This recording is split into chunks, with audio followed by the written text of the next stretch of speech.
We're going to conclude this week by looking at the notion of what a lemma is. Basically, a lemma is something that we just prove in the course of our proof that we use for the derivation of some further theorem. The way I generally think of what a lemma is just a sub-theorem that's proved on the way to something further and more exciting.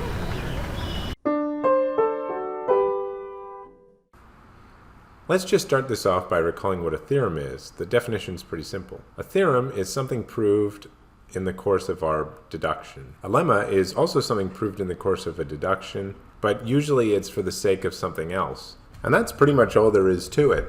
I'll give a quick example of this. We might want at some point in a proof to state a lemma like the following. The only whiff that's a subformula of an atomic sentence is the sentence itself. So, for example, consider the atomic sentence A is a cube. The only subformula here is just the whole thing. There are no further deeper subformulas hiding out. And that's just what it means to be atomic. And on its own, it's not very interesting.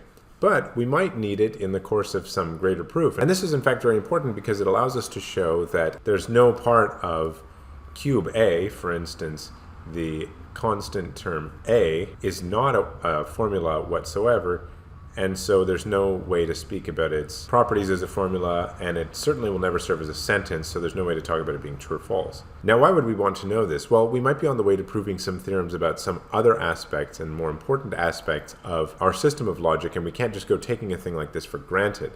So on its own, this lemma doesn't do much, but in the course of a proof, it's a vital piece. In a way, you can think about a lemma as something that lends itself to the structure of a greater proof. And while it's itself proved and stands alone, it's only interesting to us in the course of a proof of something further. And that's just how lemmas and theorems are distinguished. You can see that it's pretty conventional, and it really depends on what we're interested in and what we hope to prove.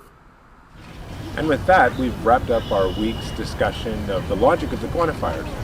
As ever, let me know if you have any questions, and I'll just wait to hear from you.